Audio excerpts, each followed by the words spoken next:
Sí se ve, doctor. Bueno, entonces hablando específicamente de tratamiento de angina de pecho, recordemos que los tres grupos de medicamentos que se utilizan para el tratamiento de angina de pecho incluyen los nitratos orgánicos, los bloqueadores de los canales de calcio y los bloqueadores beta. ¿Por qué se utilizan estos medicamentos? Pues estos van a tener varios efectos dentro de los determinantes que hacen que aumente el consumo de oxígeno o que aumente la demanda de oxígeno. Entonces, básicamente lo que van a hacer es disminuir el tamaño del corazón, porque obviamente al aumentar el tamaño del corazón, es decir, el aumento del grosor del músculo cardíaco, va a hacer que exista mayor demanda de oxígeno. También lo que van a hacer estos medicamentos es que van a ayudar a disminuir la frecuencia cardíaca. Al disminuir la frecuencia cardíaca, pues obviamente también va a disminuir la demanda de oxígeno. Recuérdense también que al disminuir la frecuencia cardíaca van a permitir que haya un mejor llenado de las arterias coronarias que van a irrigar el corazón, el músculo cardíaco, y de esta forma entonces también favorecerá que haya una oferta de oxígeno a este nivel. También recordemos de que estos medicamentos van a tener una acción directa sobre la presión arterial, específicamente disminuyendo la misma para favorecer entonces que no haya mayor necesidad del corazón en cuanto a realizar más fuerza para sacar la sangre del corazón. Y también sabemos de que estos medicamentos, como por ejemplo los nitratos orgánicos, también pueden producir una vasodilatación específicamente en las venas, lo que va a hacer que disminuya el retorno venoso, es decir, la cantidad que llega hacia la aurícula derecha. Por último, estos medicamentos también van a tener una intervención en cuanto a la contractilidad, porque sabemos de que pues, al existir una mayor contractilidad, pues va a existir una mayor demanda de oxígeno y por lo tanto empeorar lo que es la angina de pecho. Entonces tenemos lo que son los nitratos y nitritos. Se ha hablado de que, pues obviamente, el prototipo de estos medicamentos es la nitroglicerina. La nitroglicerina, perdón, como ustedes saben, existe en forma de tableta sublingual, aunque también se ha mencionado que puede estar presente como una forma parenteral, pero la forma parenteral realmente no conserva los mecanismos que nosotros deseamos o el efecto que nosotros deseamos con este tipo de medicamentos. Este medicamento es muy importante, debe mantenerse cerrado en botellas de vidrio, ya que es un poco sensible más que todo. Se pueden perder ciertas moléculas al momento de tenerlo dentro de recipientes de plástico. En cuanto a su farmacocinética, este medicamento se ha mencionado de que existe a nivel hepático una enzima llamada reductasa de nitrato, que pues obviamente va a reducir este medicamento, por lo tanto va a disminuir bastante su biodisponibilidad, inclusive siendo hasta el del 10 al 20, menos del 10 al 20%, si se da de forma oral.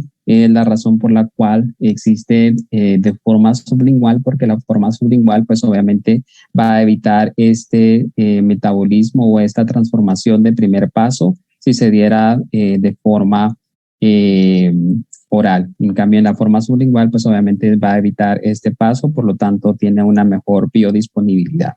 La duración del efecto del medicamento es de 15 a 30 minutos. Y pues obviamente esto hace que tenga un beneficio bastante importante, más que todo cuando nosotros queremos tratar al paciente de forma aguda. ¿Cuál es su mecanismo de acción? Pues obviamente lo que hace este medicamento es garantizar de que va a existir liberación de óxido nítrico en el músculo liso específicamente, lo cual activa la guanilil ciclasa y aumenta el GMP cíclico. Para que lo veamos de mejor forma, recordemos que los nitratos lo que hacen específicamente es obviamente primero tienen que ser activados por una enzima. En este caso, pues obviamente tiene que ser ya sea una isoforma 2 o una isoforma 3 de la aldehído deshidrogenasa, y al momento de activarse entonces favorecen a la presencia de óxido nítrico. Este óxido nítrico se combina con un grupo hemo de la guanilin ciclasa, y pues obviamente esto activa esta enzima y pues causa aumento del GMP cíclico. Al aumentar el GMP cíclico, entonces lo que va a hacer es que va a evitar que haya una interacción de la miosina con la actina y por lo tanto entonces va a evitar que se dé una contracción, sino lo que produce es una relajación específicamente sobre el músculo liso. Recuérdense que este medicamento específicamente hace efecto nada más sobre el músculo liso, no tiene ninguna injerencia sobre el músculo cardíaco o el músculo estriado, porque pues obviamente como sabemos va a tener interacción específicamente a este nivel y por lo tanto entonces más que todo tiene efectos sobre el músculo liso. Entonces sus efectos son básicamente relajación del músculo liso, especialmente de las venas, ¿verdad? Lo que va a producir que haya una disminución del retorno venoso, específicamente de la sangre que llega hacia la aurícula derecha, y por lo tanto, entonces esto puede favorecer a que también exista un aumento del flujo coronario, específicamente en algunas áreas, y más que todo cuando se da una angina variante. ¿Okay? Recordemos de que pues esto va a traducirse en que pues obviamente va a haber una disminución de la precarga, que sabemos que la precarga es equivalente a la sangre que llega hacia la aurícula izquierda. Y pues esto va a tener un efecto beneficioso estimado, lo cual también va a producir que pues haya una disminución favorable en lo que es el dolor o la angina de pecho.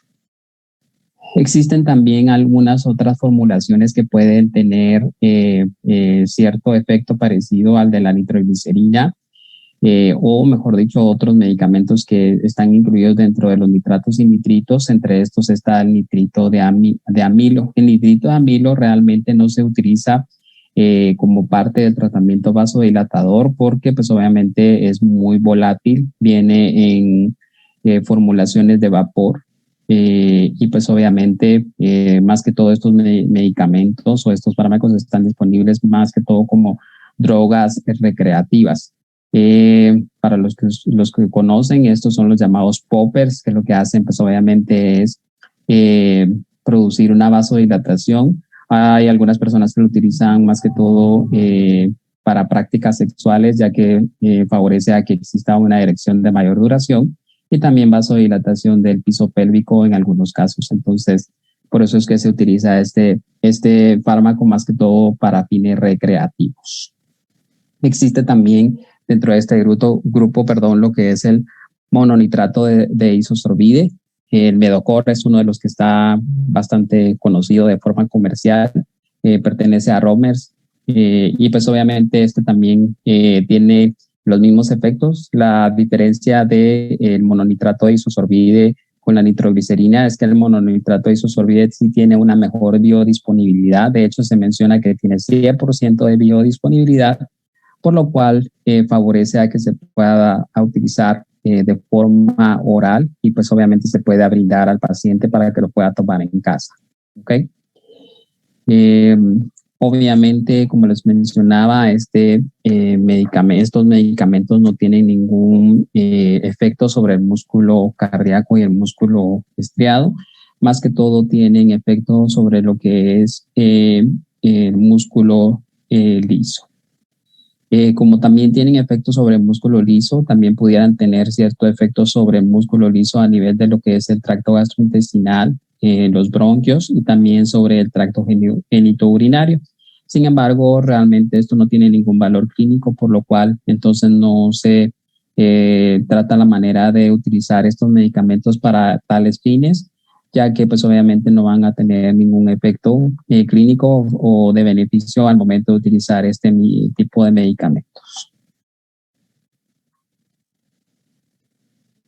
En cuanto a toxicidad, recordemos de que pues obviamente este tipo de medicamentos lo que pueden provocar es una hipotensión ortostática, pueden producir también una taquicardia, dolor de cabeza que muchas veces puede ser palpitante. Y pues obviamente recordemos que los nitratos están contraindicados más que todo si existe un paciente con hipertensión craneana. Entonces mucho cuidado con este tipo de medicamentos porque pues obviamente pudiera ser muy malo al momento de tener pacientes con trauma craneoencefálico que tengan aumento de la presión intracraneal. Eh, Se ha mencionado parte de los efectos que tiene este tipo de medicamentos como los nitratos, es que tienen la tendencia a desarrollar tolerancia completa. Y la tolerancia completa se da más que todo cuando se da el medicamento por periodos bastante largos. Y el problema de dar el medicamento por periodos bastante largos es que llega un momento en el que, pues, como dice su nombre, el cuerpo o en este caso el músculo liso empieza a tolerar el medicamento, entonces ya empieza a perder su efecto.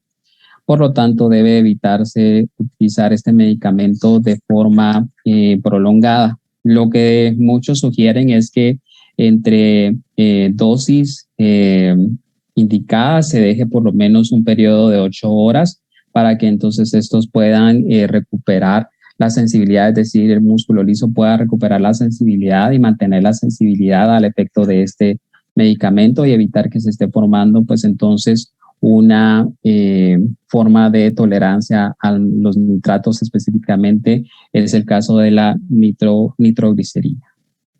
¿Qué efectos tiene la nitroglicerina o el resto de nitratos? Pues tienen bastante efectos beneficiosos.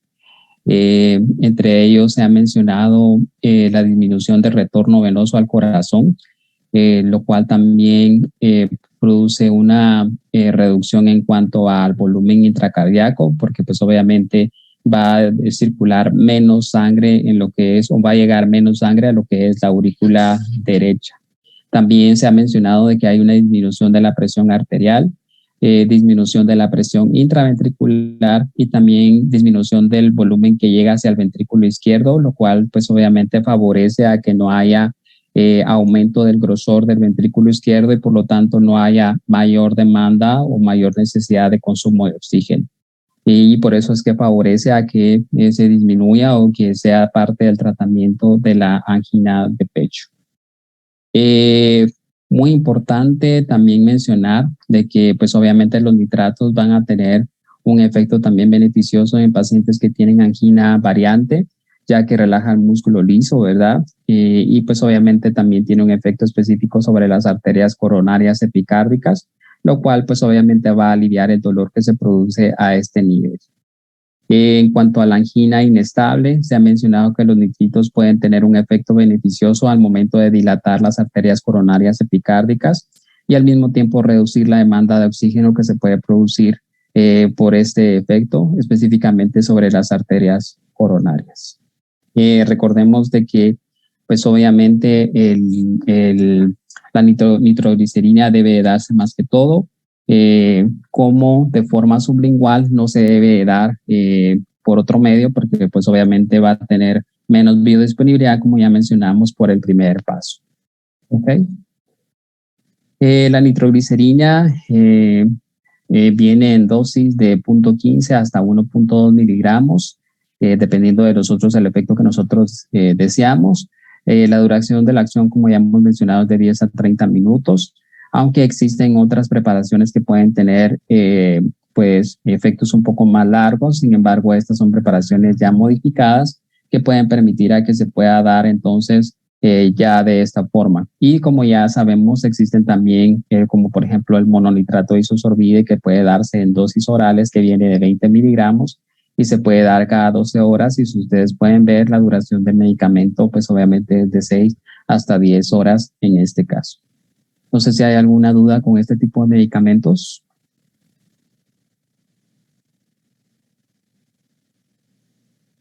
¿No? Bueno.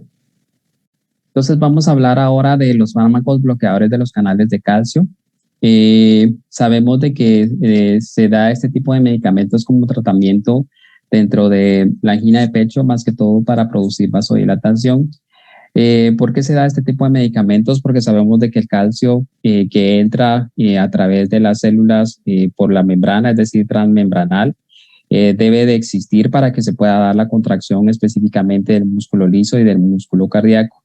Entonces, lo que hacen estos medicamentos, pues obviamente es evitar la entrada de ese calcio a la célula y por lo tanto evitar que se dé esta contracción muscular. Los bloqueadores de los canales de calcio específicamente van a tener efectos sobre los canales tipo L, ya que estos son los que se van a encontrar específicamente sobre el músculo cardíaco. También están presentes en ocasiones en el músculo esquelético, van a estar presentes en el músculo liso, en algunas células endocrinas y también en hueso. Entonces, estos son los canales tipo L, los cuales están siendo utilizados específicamente para tratamiento de angina de pecho. Los bloqueadores de los canales de calcio existen en 3 formas bioquímicas que son diferentes, y de estos medicamentos la nifedipina es el prototipo especial para hablar sobre los bloqueadores de los canales de calcio.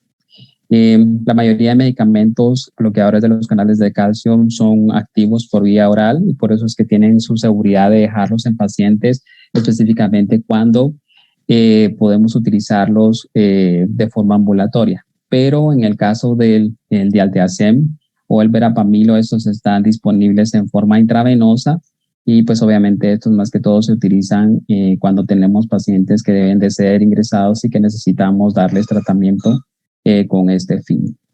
Bueno, ¿cuál es el mecanismo de acción de estos medicamentos? Pues ya mencionamos de que básicamente es bloquear los canales de calcio para evitar la entrada de calcio y por lo tanto evitar que se dé la contracción muscular. Lo hacen, como les mencionaba, específicamente sobre los canales tipo L, y los canales tipo L existen básicamente de forma transmembranal, lo cual favorece a que pueda ingresar el calcio. Este tipo de canales tipo L está formado por varias subunidades. Está la subunidad alfa 1, que es donde básicamente pasa el calcio. Es la subunidad más grande que existe en este canal. Específicamente, como les mencionaba, esta es la subunidad que va a permitir pues, la formación de un poro y por lo tanto la entrada de calcio.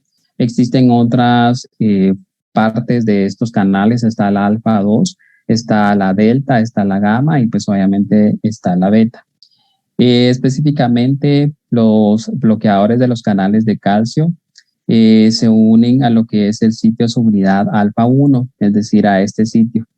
Acá es donde específicamente hacen efecto los bloqueadores de los canales de calcio y lo que hacen obviamente es evitar que se dé pues obviamente la apertura del poro y por lo tanto que pueda ingresar el calcio hasta este nivel. El verapamilo y el dialteacem específicamente también tienen efectos sobre los receptores o la parte alfa 1, sin embargo lo hacen en sitios diferentes a lo que lo hace la nifedipina, que es la forma oral. Entonces, obviamente estos, como les vuelvo a repetir, lo que hacen es disminuir la cantidad de calcio que va a ingresar y por lo tanto esto lo que produce es que no hay calcio disponible para que exista contracción tanto en el músculo liso como en el músculo cardíaco.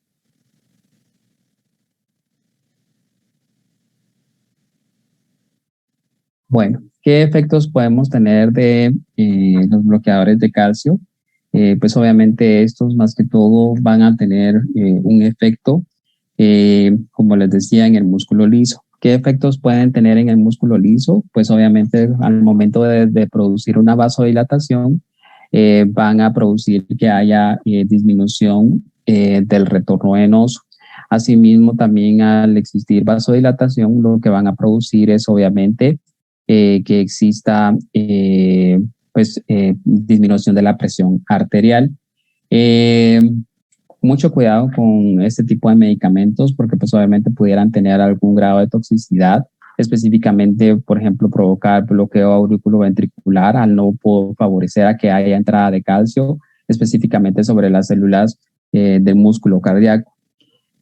También está demostrado que pudieran provocar, pues obviamente, estreñimiento, edema, y hay que tener mucho cuidado con la interacción que pueden tener con algunos medicamentos. Se ha mencionado de que las mujeres pueden ser un poco más sensibles que los hombres a la acción de estos tipos de medicamentos, específicamente de dialteacem, por eso es muy importante ver los factores de riesgo que puede tener el paciente al momento de dar este tipo de medicamentos. Y pues obviamente recordemos de que este tipo de medicamentos Puede, por ejemplo, en el caso de la nimodipina, ser particularmente selectivo, específicamente para los vasos sanguíneos cerebrales. Entonces, por eso es que la nimodipina puede utilizarse en algunos pacientes que puedan tener necesidad de tener efectos sobre el sistema nervioso central. ¿Qué otros efectos pueden tener ese tipo de medicamentos? Pueden tener también el efecto de, pues obviamente, reducir la contractilidad cardíaca, y esto al momento que lo estamos analizando se puede traducir en disminución del gasto cardíaco. Por lo tanto, también otro mecanismo en el cual se disminuye la demanda de oxígeno y por lo tanto disminución de la angina de pecho. La ventaja de estos bloqueadores de los canales de calcio es que no tienen ningún efecto tampoco sobre el músculo esquelético como tal, porque pues obviamente recuérdense que el músculo esquelético, a diferencia del músculo liso, que es lo que vamos a ver en la siguiente parte, es que el músculo esquelético sí tiene o sí guarda reservas de calcio, no necesita tanto el calcio que es ingresado a través de la membrana. Entonces, por eso es que el músculo esquelético no tiene tanto efecto por los bloqueadores de los canales de calcio.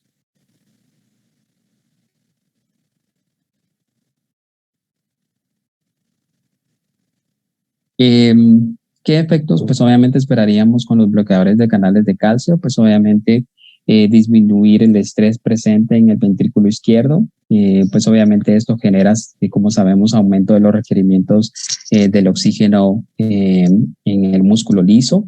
También esperaríamos ver con los bloqueadores de canales de calcio una disminución de la frecuencia cardíaca, lo cual pues obviamente también es otro determinante para la existencia de lo que son angina de pecho.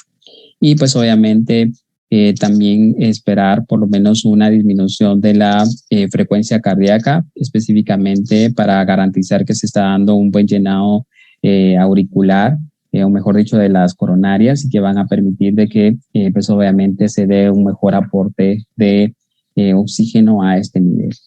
No sé si tienen alguna duda con este tipo de medicamentos.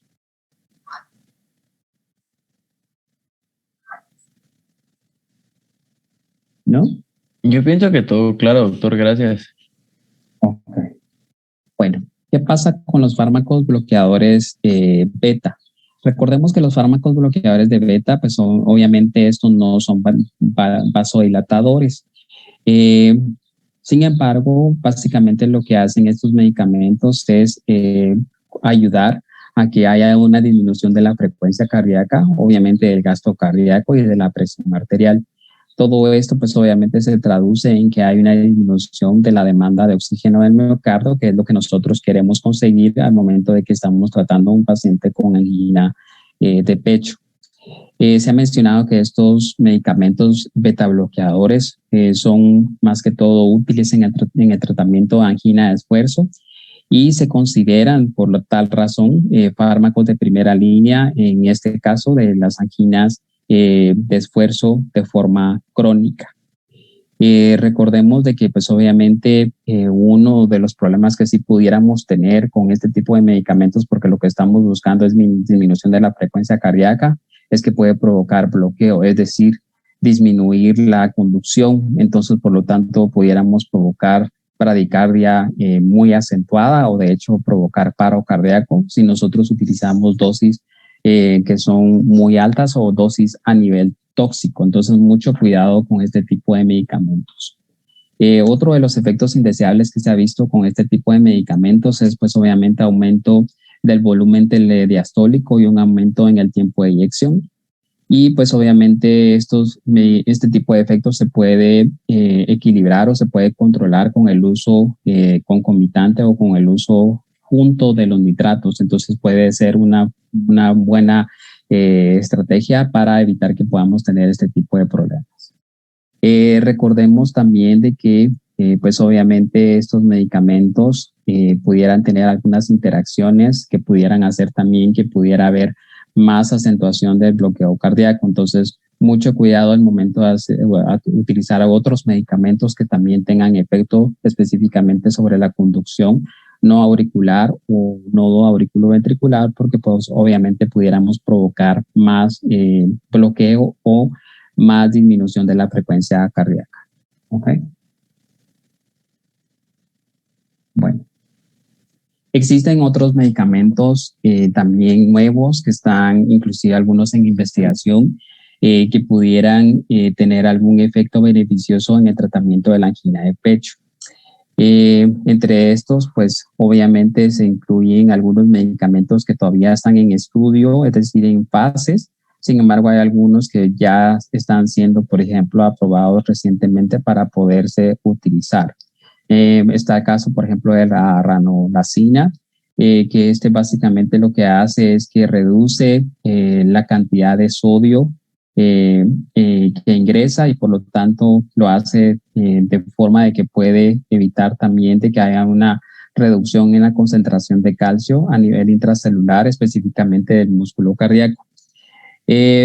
Esto pues obviamente lo que produce es una reducción en cuanto a la contractilidad cardíaca y pues obviamente el trabajo cardíaco, lo cual pues obviamente disminuye la demanda de oxígeno y por lo tanto evita que haya más angina o más dolor por la angina que se puede estar provocando.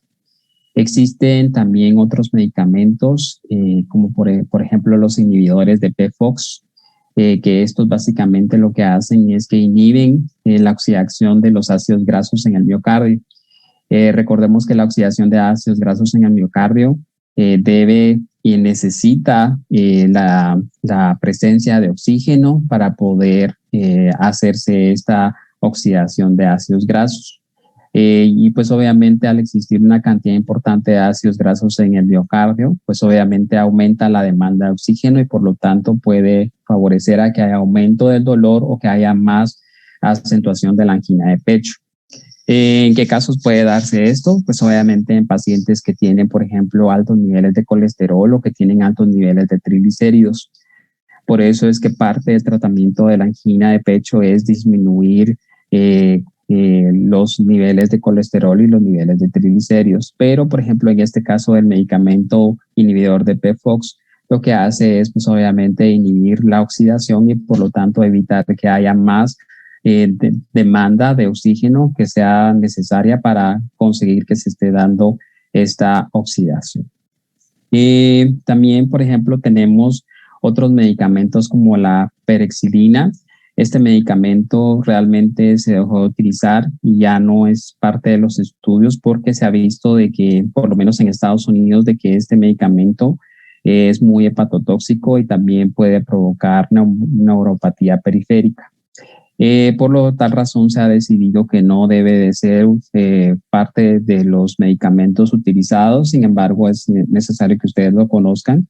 Si en algún momento, pues obviamente se utiliza para otros efectos, pero para fines prácticos, para angina de pecho, la penicilina no es parte del tratamiento. Existen otros medicamentos que también pueden tener efectos sobre los bloqueadores de los canales de sodio, como por ejemplo la ivabrevina, que lo que hace, pues obviamente al bloquear los canales de calcio va a reducir la frecuencia cardíaca y por lo tanto va a ayudar a que, pues obviamente no exista conducción o despolarización del nodo sinoauricular.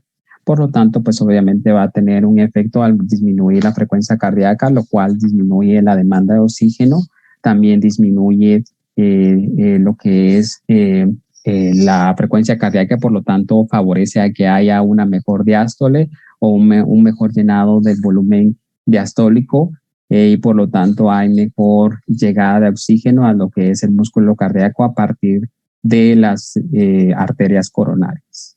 Otro de los medicamentos que se ha mencionado que pudiera ser también parte del tratamiento de la angina de pecho es el allopurinol. Se ha mencionado de que lo que pudiera hacer es inhibir específicamente una enzima que se llama xantina oxidasa. Esta enzima lo que hace es que ayuda a que se dé el estrés oxidativo y también que se dé disfunción endotelial. Entonces, la allopurinol al inhibir esta enzima, pues obviamente va a ayudar a que pues obviamente no se dé este estrés oxidativo ni tampoco se dé la disfunción endotelial y por lo tanto entonces pueda favorecer a que no haya un aumento de la demanda de oxígeno y por lo tanto disminuir el dolor o la angina de pecho. ¿Ok? ¿Dudas con este tema?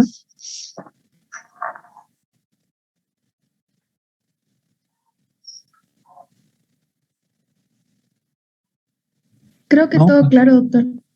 Básicamente es muy importante que ustedes sepan que los medicamentos que están hechos para el tratamiento de angina de pecho van a influir en los determinantes del aumento de la demanda de oxígeno por el músculo cardíaco. Y pues obviamente recordemos que parte del tratamiento de la angina de pecho es disminuir o favorecer a que se den mejores hábitos y disminuir los factores de riesgo.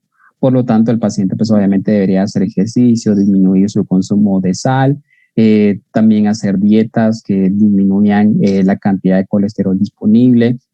Como les mencionaba, también es importante en muchas ocasiones, si no se logra a través de dieta y ejercicio, pues obviamente dar medicamentos que ayuden a disminuir los triglicéridos y el colesterol, porque sabemos que esto también va a ayudar a que haya un aumento, mejor dicho, en la demanda de oxígeno. Entonces, son tratamientos que deben de ir de la mano, pero que también que el paciente tiene que poner de su parte para que pues obviamente se disminuyan los factores de riesgo. Si no, pues obviamente el tratamiento farmacológico en muchas ocasiones tampoco va a ser tan beneficioso si no se llevan de la mano este tipo de tratamientos no farmacológicos. ¿Ok? ¿Dudas con esto?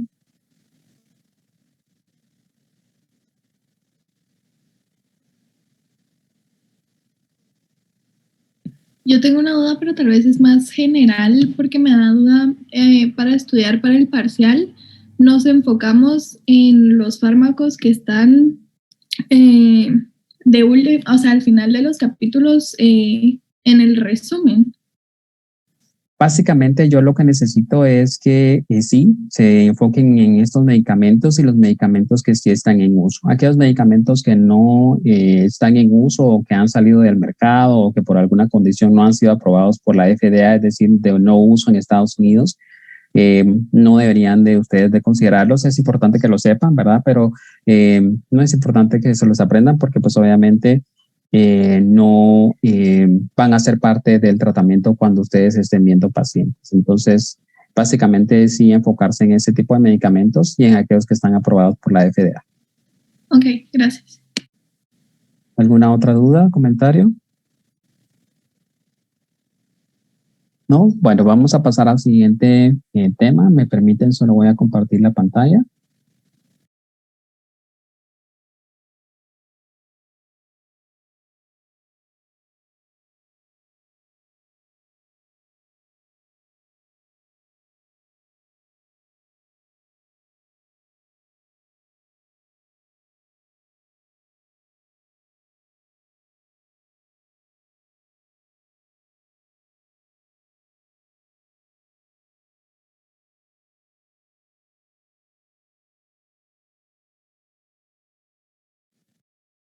¿Me confirman si pueden ver la pantalla? Sí, doctor.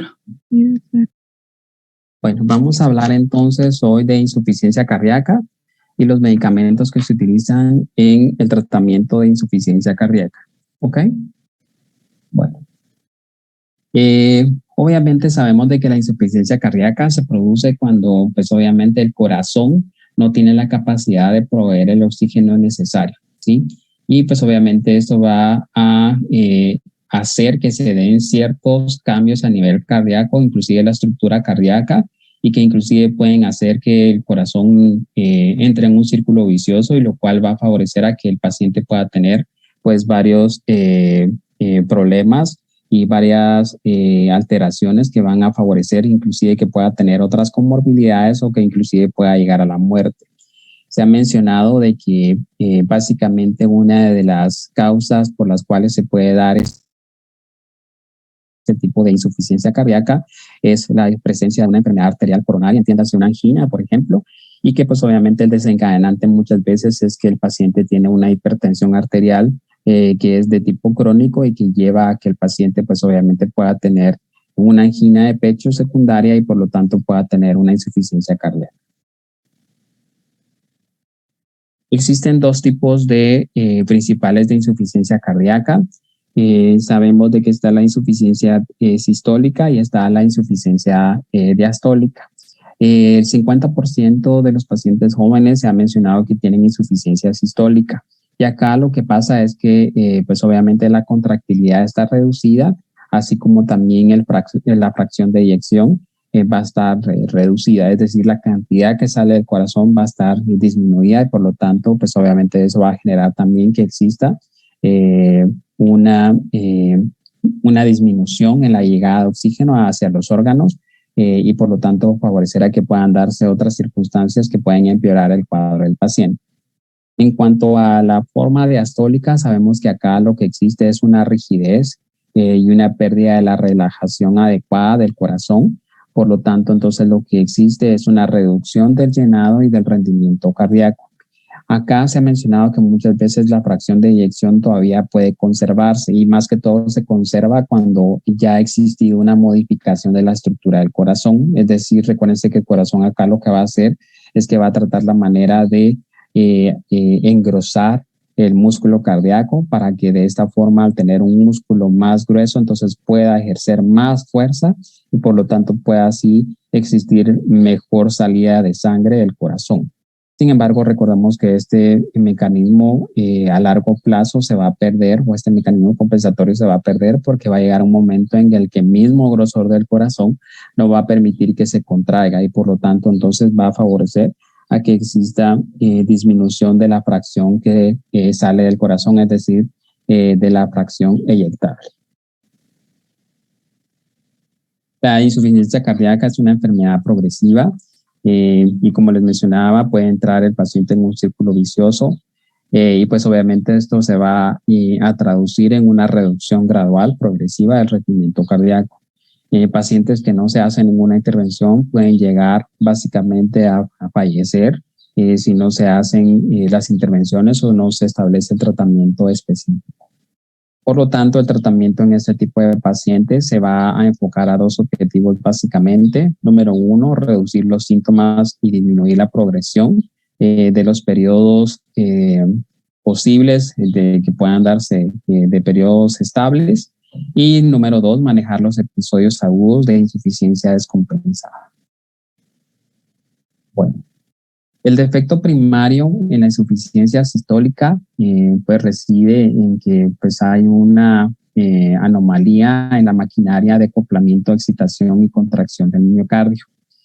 Sin embargo, sabemos de que también dentro de este fenómeno de la insuficiencia cardíaca también se incluyen lo que son los reflejos vasoreceptores, el sistema nervioso simpático, los riñones, la actividad de la angiotensina 2, otros péptidos como el péptido natriurético, la aldosterona y pues obviamente la apoptosis de las células cardíacas que van a favorecer a que exista una remodelación de la estructura o de las paredes del corazón. Se ha mencionado de que pues obviamente los únicos agentes en uso actualmente que pueden favorecer a que el paciente se pueda mejorar y que tengan prolongación de la vida y por lo tanto reducción de la hospitalización incluyen lo que son los inhibidores de la enzima convertidora de angiotensina, los bloqueadores de los receptores de angiotensina, algunos, no todos bloqueadores beta, antagonistas del receptor de aldosterona y también se ha visto la combinación de un bloqueador del receptor de angiotensina más un inhibidor de lo que es la neprilizina. Entonces, estos son los medicamentos que pudieran utilizarse para, pues obviamente, favorecer a este tipo de pacientes que puedan tener insuficiencia cardíaca. Se ha mencionado de que, por ejemplo, el uso de hidralazina y nitrato es uno de los medicamentos que también tienen más que todo efectos beneficiosos en afroamericanos que sabemos que son pacientes que tienen por alguna condición de raza, tener pues obviamente más problemas con este tipo de enfermedades cardíacas. Bueno, recordemos de que pues obviamente para que se dé el fenómeno de contracción muscular deben de darse varios componentes dentro del músculo cardíaco. Recordemos de que dentro del músculo cardíaco existen pues obviamente acumulaciones de calcio, específicamente dentro del retículo sarcoplasmático, que es algo que difiere mucho de lo que es el músculo liso, obviamente el músculo liso no posee estas acumulaciones, sino que depende directamente del calcio que está entrando a lo que es la célula. Pues obviamente para que se dé este fenómeno de acumulación de calcio debe existir entrada de calcio, pero pues obviamente esto va a estar determinado por varios factores. Pues obviamente lo que se quiere con este tipo de calcio o con el fenómeno de la existencia de calcio es que se dé una contracción. Ya sabemos de que el calcio lo que favorece es la actividad de la miosina con lactina, lo cual va a permitir que exista una contracción. ¿Okay? Entonces, diferentes niveles que se dan de este fenómeno van a actuar diferentes medicamentos. Obviamente sabemos de que para que exista este calcio, debe de entrar el calcio a lo que es el retículo sarcoplásmico, pero también debe de ser liberado este calcio para que pueda darse la interacción de lactina con miosina. ¿Qué enzimas son las que son responsables de este fenómeno? Pues obviamente tenemos en primer lugar lo que es la enzima cerca. Sabemos de que la enzima cerca lo que va a favorecer es obviamente la entrada de calcio a lo que es el retículo sarcoplásmico. Entonces es muy importante mencionarlo. Otro de los canales o mejor dicho de las enzimas que van a hacer mucho énfasis es la NADPasa, que recordemos de que lo que hace es que elimina el sodio intracelular, lo cual también va a determinar la presencia de calcio disponible dentro de la célula, ya que va a existir un intercambio de calcio-sodio dentro del citoplasma y que de hecho también existe otra enzima que es la NSX, específicamente a nivel transmembranal, que recordemos de que lo que hace es que moviliza el sodio y el calcio. ¿Qué significa eso? Que lo que hace es que utiliza iones de sodio para mover un ion de calcio contra su gradiente, es decir, poder favorecer a que pueda existir calcio a lo que es a nivel intracelular. Entonces, todos estos fenómenos van a favorecer a que se pueda dar, por lo tanto, la contracción muscular, específicamente en el corazón. No sé si hay alguna duda con este fenómeno.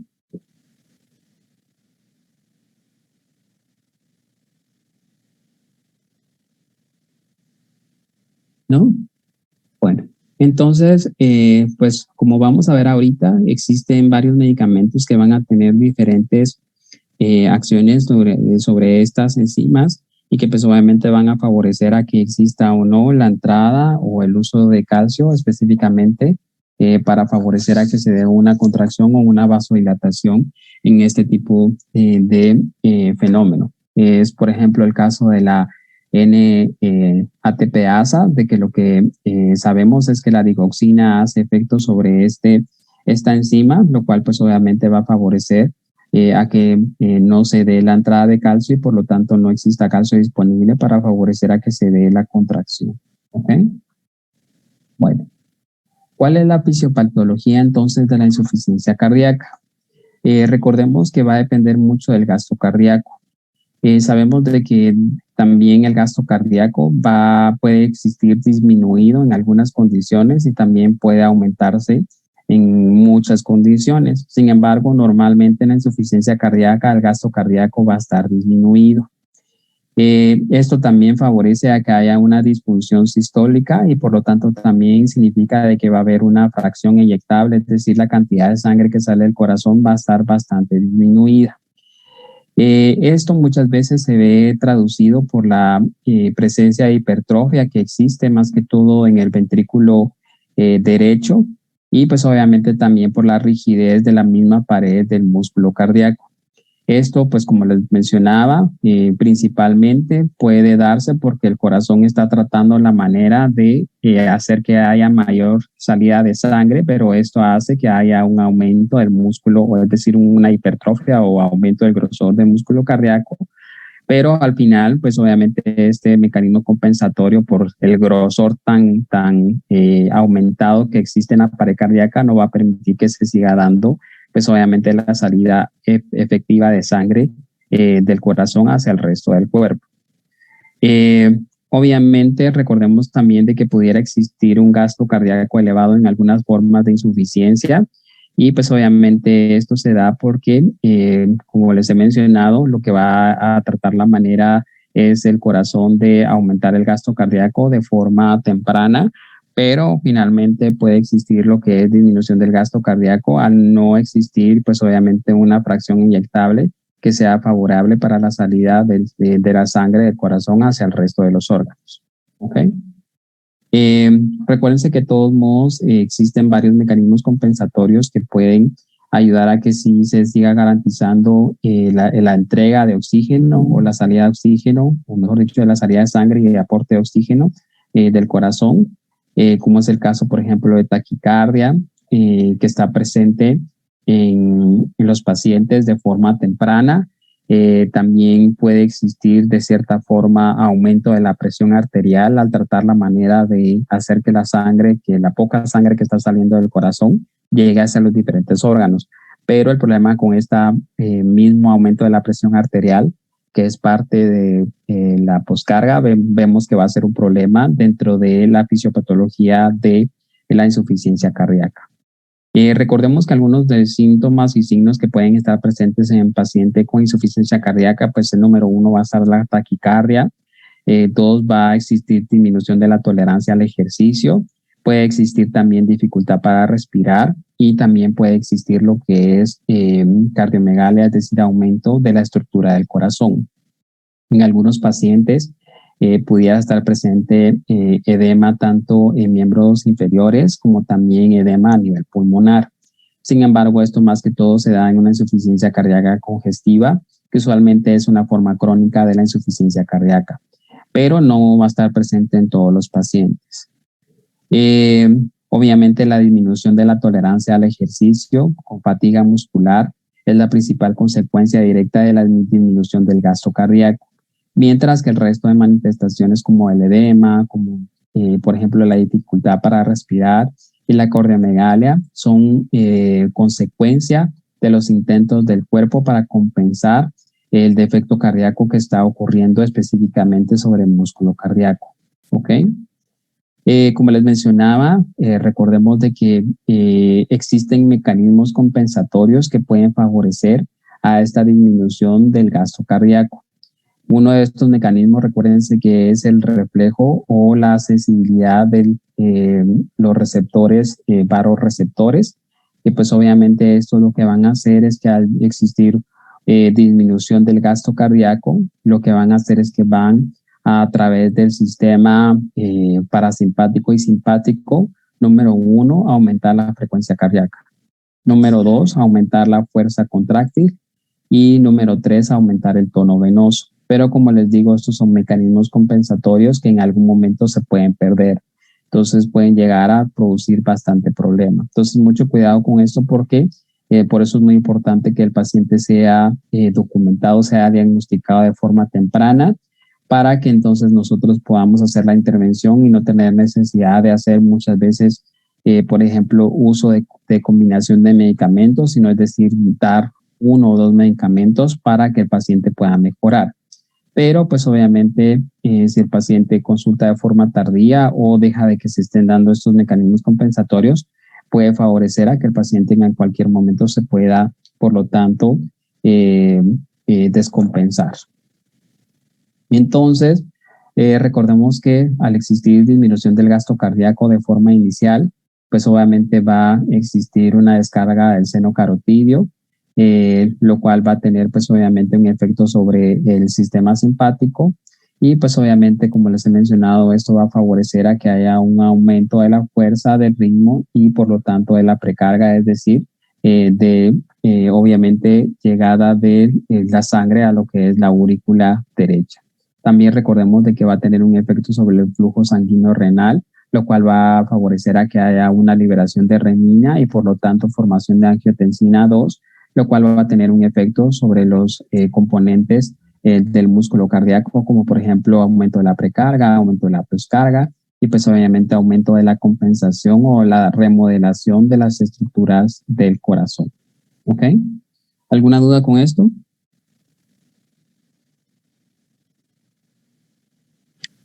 Yo sí, doctor, disculpe. ¿Sí?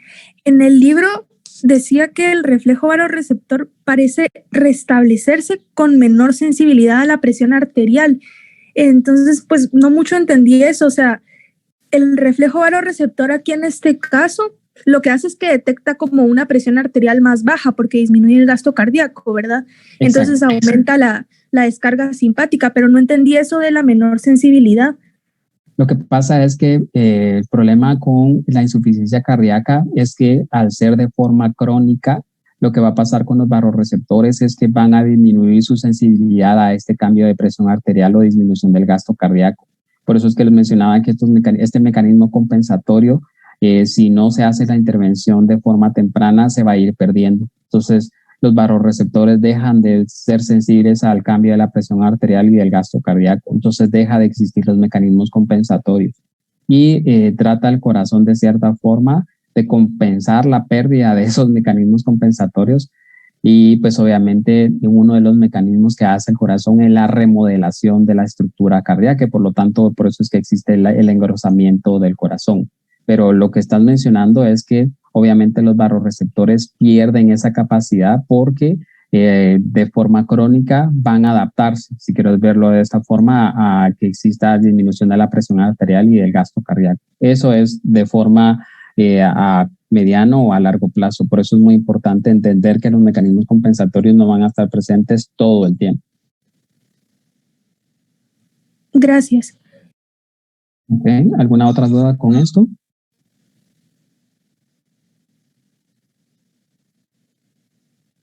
¿No?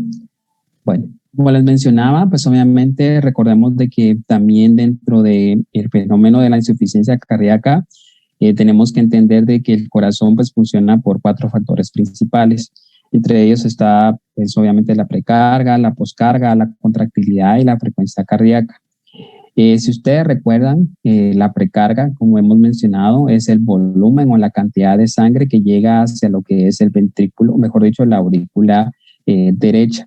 Esto también, pues obviamente va a equivaler a la cantidad del volumen disponible en el ventrículo derecho. Sin embargo, recordemos que precarga se define como la cantidad de sangre que llega hacia lo que es la aurícula derecha. ¿Por qué es muy importante esto? Porque recordemos de que si la precarga se ve aumentada, es decir, la cantidad de sangre que llega hacia el corazón está aumentada, pues obviamente el corazón va a tener más necesidad de bombear o de hacer más fuerza para tratar la manera de sacar toda esa sangre que llegó en ese momento hacia el corazón.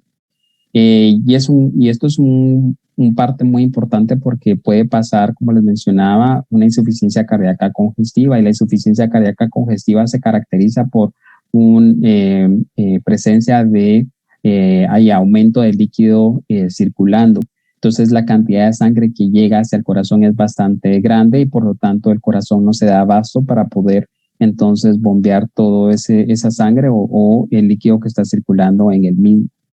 Entiéndase también, por ejemplo, como les comentaba la semana pasada, que si yo administro muchos líquidos en un paciente, entiéndase solución salina, por ejemplo, puedo provocar de que esa precarga se vea aumentada y por lo tanto hacer de que el corazón no sepa qué hacer con todo ese líquido o con toda esa sangre y por lo tanto provocar yo una insuficiencia cardíaca en un paciente que estoy administrando una cantidad aumentada de líquidos en pacientes, por ejemplo, con tratamiento de shock.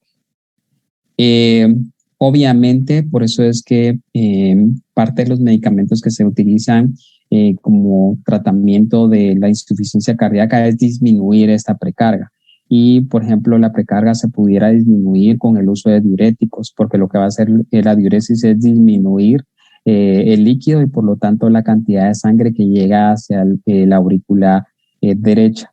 Recordemos también de que existen los medicamentos vasodilatadores, que los medicamentos vasodilatadores lo que hacen es que disminuyen la presión venosa, y al disminuir la presión venosa se dilatan, pues obviamente, ¿verdad? Y la cantidad de sangre que retorna hacia la aurícula derecha también se ve disminuida. Por eso es muy importante entender este mecanismo de la precarga. En cuanto a la poscarga recordemos que es la fuerza, es decir, la presión que tiene que hacer el ventrículo izquierdo para sacar la sangre al resto del cuerpo. Sin embargo, recordemos que esa presión tiene que ser mayor a la suma de las resistencias que existen en el resto del cuerpo. ¿Por qué? Porque si no vence esa resistencia, pues obviamente la sangre no puede salir. Por lo tanto, significa de que debe hacer más fuerza el ventrículo izquierdo para sacar esa sangre. Pero es muy importante mencionar esto porque pues obviamente los medicamentos que van a estar enfocados en insuficiencia cardíaca lo que favorecen es disminuir la presión en el resto del cuerpo, es decir, la presión sistémica, porque al disminuir la presión sistémica, pues obviamente la fuerza o la presión que tiene que hacer el ventrículo izquierdo para sacar la sangre va a ser menor en comparación a aquellos pacientes que puedan tener presión arterial alta. Por eso es muy importante mencionar eso porque también es parte de los medicamentos que se tienen que utilizar. Recordemos de que en la insuficiencia cardíaca también la contractilidad se puede, o mejor dicho, va a estar reducida por muchos fenómenos. Obviamente esto puede ser en algunos casos, por ejemplo, por el aumento de la frecuencia cardíaca, lo cual no da tiempo de que se dé una contractilidad efectiva. Y también puede existir el fenómeno de que el mismo engrosamiento de los ventrículos puede favorecer a que no se dé una contractilidad efectiva y por lo tanto entonces obviamente hacer que haya aumento de la demanda de oxígeno y favorecer a que por ejemplo se dé una angina de pecho. En este caso, pues obviamente los fármacos inotrópicos son los que tienen efecto específicamente sobre la contractilidad y que pues obviamente van a favorecer a que haya una disminución de la frecuencia cardíaca y por lo tanto una contractilidad más efectiva y que haya mejor también llenado de las arterias coronarias que van a irrigar a lo que es el músculo cardíaco. Otro de los componentes importantes que están comprometidos dentro de la insuficiencia cardíaca es la frecuencia cardíaca como tal. Sabemos que uno de los mecanismos compensatorios en la insuficiencia cardíaca es aumento de la frecuencia cardíaca, pero como les vuelvo a repetir, el aumentar la frecuencia cardíaca va a favorecer a que no se dé, por ejemplo, un buen llenado de las arterias coronarias y también el aumento de la frecuencia cardíaca no va a permitir que se dé una contractilidad efectiva.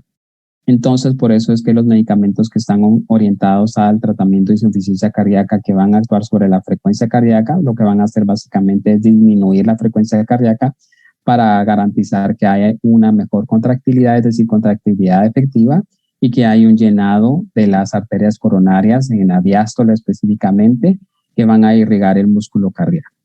¿Ok? ¿Dudas con esto? ¿Está claro los 4 componentes?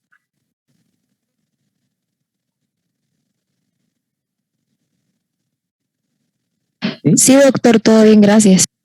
Bueno, entonces, hablando entonces de los fármacos que van a utilizarse en la insuficiencia cardíaca, el que tenemos número 1, pues obviamente es la digoxina, que la digoxina pertenece a un grupo de medicamentos que se llaman medicamentos digitálicos. Se le da este nombre porque pues obviamente vienen de digitalis, que es el nombre del género de planta, la cual proporciona la mayoría de estos medicamentos.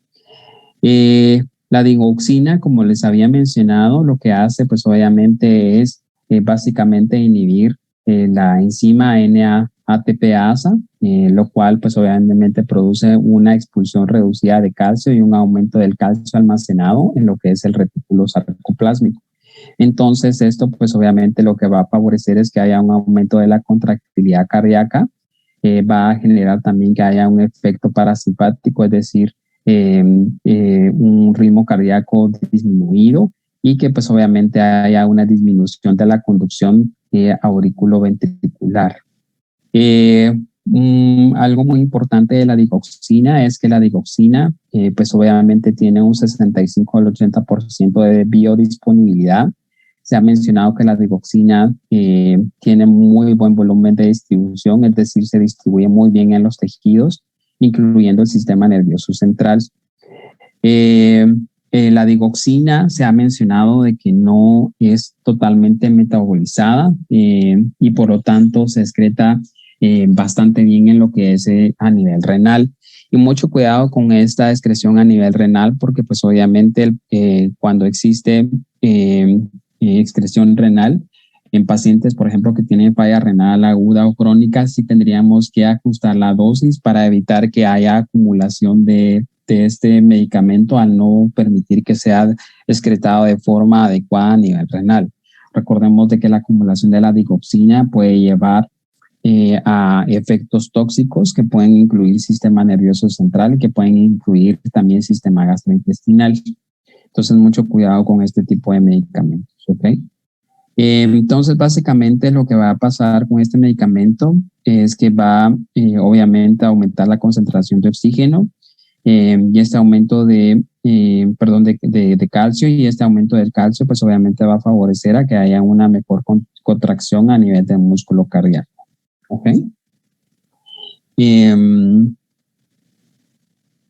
Recordemos de que el uso de este tipo de medicamentos como la digoxina, pues obviamente va a tener efectos tanto en el sistema simpático como en el sistema parasimpático. Sin embargo, va a depender de la dosis que se está efectuando para saber qué tipo de efecto estamos teniendo, si es efecto simpático o es efecto parasimpático. Se ha mencionado, por ejemplo, de que si se utilizan dosis terapéuticas, es decir, dosis bajas de la digoxina, lo que vamos a nosotros ver es un efecto parasimpático. ¿Y qué es lo que nosotros estamos buscando? ¿Y qué efecto es lo que nosotros buscamos?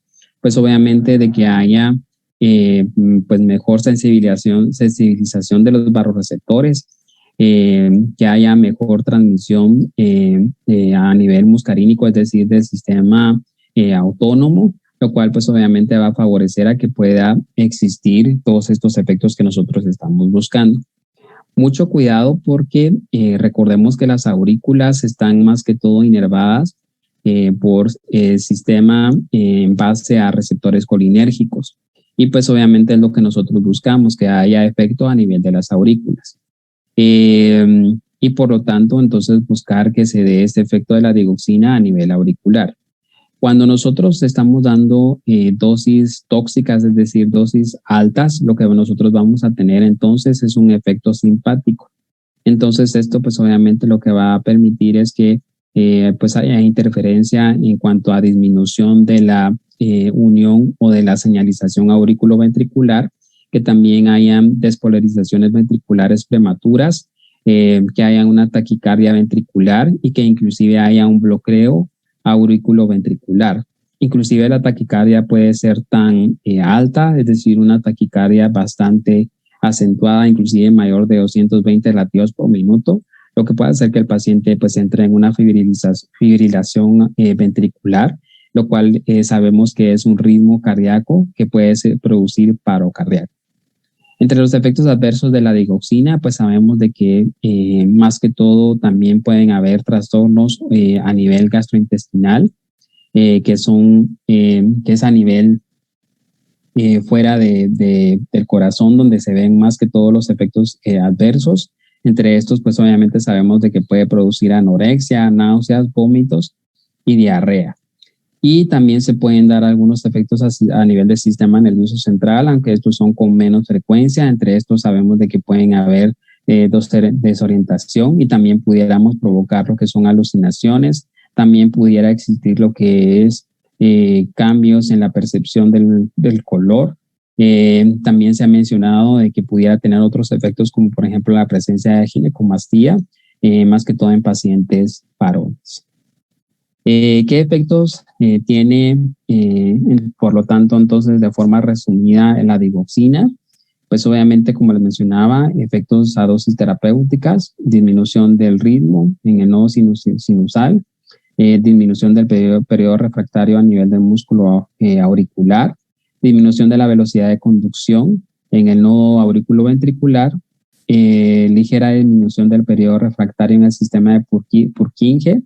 Y pues obviamente a nivel del EKG lo que vamos a ver es un aumento del intervalo PR y una disminución del intervalo T. ¿Qué pasa si se dan dosis tóxicas? Pues obviamente va a ser acentuación de la disminución del ritmo cardíaco, es decir, una bradicardia, como les mencionaba. Pudiera también provocar lo que es disminución de periodo refractario en el músculo atrial y por lo tanto traducirse en la presencia de arritmias. En cuanto a nivel ventricular, lo que produce es una taquicardia y, como les decía, una fibrilación. Entonces, mucho cuidado porque, pues, obviamente, dependiendo del sistema que se está activando es el efecto que nosotros pudiéramos ver y como les decía, la taquicardia puede llevar a que exista una fibrilación ventricular y por lo tanto entonces hacer que el paciente entre en una parada cardíaca. ¿Dudas con este medicamento? Yo tenía una duda, doctor, así rápido. Entonces la digoxina puede actuar a nivel del receptor beta 1 para aumentar la frecuencia cardíaca. Pero exacto, yo tenía duda de que si la contractibilidad, o sea, el aumento de la contracción estaba dado por la reducción del umbral por la acumulación de calcio, de sodio y también de calcio, o únicamente estaba por el aumento de la concentración de calcio a nivel del sarcoplásmico. Hablando de la digoxina como tal, más que todo va a ser por efecto de la concentración de calcio, específicamente. No va a depender tanto de la concentración del sodio, sino va a depender más de la concentración de calcio. Está bien, gracias. ¿Alguna otra duda?